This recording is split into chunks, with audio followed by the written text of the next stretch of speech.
হাদিসের নির্দেশনা অনুযায়ী 4 প্রাণীকে মারা বা হত্যা করা সম্পূর্ণরূপে নিষিদ্ধ। এই 4 প্রাণীকে কখনো আপনারা মারবেন না, নবীজি সাল্লাল্লাহু আলাইহি ওয়াসাল্লাম নিজে নিষেধ করেছেন। এখন আপনি বলবেন যে মোহতারাম, যদি ক্ষতি করে, ধরেন আপনাকে কামড়াতে আসছে কোনো সাপ, আপনি কি আরে চুমা দিবেন না কি করবেন? যদি সম্ভব হয় ধরে ওই সাপের জায়গা তো বনে ছেড়ে দিয়ে আসবেন, জঙ্গলে ছেড়ে দিয়ে আসবেন। আর যদি সম্ভব না হয়, নবীজি সাল্লাল্লাহু আলাইহি ওয়াসাল্লাম ক্ষতিকারক প্রাণীকে যদি আপনাকে তেড়ে আসে বা আপনার জীবনের জন্য হুমকি হয়, তাহলে সেই জায়গাগুলোতে আঘাত করতে বলেছেন এবং আপনাকে নিজের আত্মরক্ষার জন্য সিদ্ধান্ত নিতে বলেছেন। এমন কিছু আছে যেগুলো প্রকৃতির জন্য খুবই গুরুত্বপূর্ণ, তাদের হত্যা করা রাসূল আকরাম সাল্লাল্লাহু আলাইহি ওয়াসাল্লাম নিষেধ করেছেন। ইবনে আব্বাস রাদিয়াল্লাহু তাআলা আনহু থেকে বর্ণিত, তিনি বলেন, নবীজি সাল্লাল্লাহু আলাইহি ওয়াসাল্লাম 4 প্রকার প্রাণী হত্যা করতে বারণ করেছেন। 1 নম্বর হচ্ছে পিঁপড়া। মানে জীবিত পিঁপড়া যদি আপনাকে কামড়ায়, তাহলে আপনি থাবড়া থবড়া তো মারবেন, সেটা ভিন্ন কথা, কিন্তু আপনার ইন্টেনশন এরকম যে এখানে পিঁপড়ার বাসা আছে, এটাকে আগুন দিয়ে জ্বালায় দেব, এই ধরনের মানে চিন্তা চেতনা নিয়ে গোটা পিঁপড়ার বাসা বা পিঁপড়ার বংশ ধ্বংস করে দেওয়া, এটা আল্লাহ রাসূল সাল্লাল্লাহু আলাইহি ওয়াসাল্লামের নিষেধাজ্ঞা আছে। আবু দাউদ শরীফের হাদিস। 2 নম্বর হচ্ছে মধুমক্ষিকা, অর্থাৎ ওই যে মৌমাছি, এটাকে পুড়িয়ে ফেলা অথবা ধ্বংস করে ফেলা, মেরে ফেলা। মধু আপনি খেতে পারেন, কিন্তু এগুলোকে মেরে ফেলা কিন্তু আপনার জন্য জায়েজ নাই।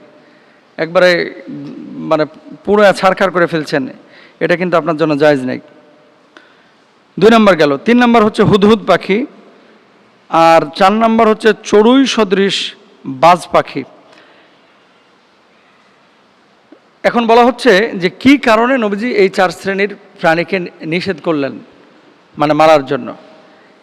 তো মুহাদ্দিসিনরা বলে থাকেন যে পিঁপড়ারা আল্লাহর তাসবিহ অন্যান্য প্রাণীর চাইতে অনেক বেশি করে। দেখেন, পিঁপড়ার ঘ্রাণশক্তি অনেক বেশি, মার্কিং করার সক্ষমতা অন্যান্য প্রাণীদের চাইতে অনেক বেশি পিঁপড়ার। নিজের শরীরের থেকে 70 থেকে 100 গুণ বেশি খাবার কিন্তু পিঁপড়া কী করতে পারে, বহন করতে পারে। এবং পিঁপড়া দেখবেন একটা যখন যায় পেছন দিয়ে যে সিরিয়াল নিয়ে যাচ্ছে, তারা কিন্তু তাদের দুর্যোগের সময়ের জন্য কি করে, খাদ্য সংগ্রহ করে, এবং এই খাদ্যটা তাদের দুর্যোগের সময় তারা গ্রহণ করে বেঁচে থাকতে পারে, টিকে থাকতে পারে। তো যেই জ্ঞান আল্লাহ রাব্বুল আলামিন এই পিঁপড়াকে দিয়েছেন, তারা তাসবিহ জপে আল্লাহ সুবহানাহু ওয়া তাআলার জন্য।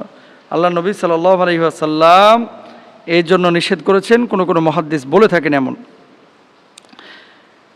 এরপরে রাসূল আকরাম সাল্লাল্লাহু আলাইহি ওয়াসাল্লাম বলছেন, নিশ্চয় আল্লাহ, তার ফেরেশতারা এবং আসমান জমিনের অধিবাসীরা, এমনকি গর্তের পিঁপড়া এবং পানির মাছ পর্যন্ত সেই ব্যক্তির জন্য দোয়া করে যে মানুষকে কল্যাণকর জ্ঞান শিক্ষা দেয়। আবু হুরায়রা রাদিয়াল্লাহু তাআলা আনহু থেকে বর্ণিত, রাসূল সাল্লাল্লাহু আলাইহি ওয়াসাল্লাম বলেছেন, কোন এক নবীকে একটি পিঁপড়া দংশন করলে তিনি সে পিঁপড়ার বস্তি জ্বালিয়ে দেওয়ার আদেশ দেন এবং তা জ্বালিয়ে দেওয়া হয়। তখন আল্লাহ তাআলা তার প্রতি ওহী প্রেরণ করেন, তোমাকে তো একটা পিঁপড়া দংশন করেছে, আর তুমি এমন এক জাতিকে ধ্বংস করলে যারা আল্লাহর মহিমা ও পবিত্রতা ঘোষণা করে। তার মানে একটা পিঁপড়া কামড়িয়েছে, এই জন্য গোটা পিঁপড়ার বংশ আপনি ধ্বংস করবেন, এটা আল্লাহ তাআলাও পছন্দ করেন নাই কোরআনুল কারিমে।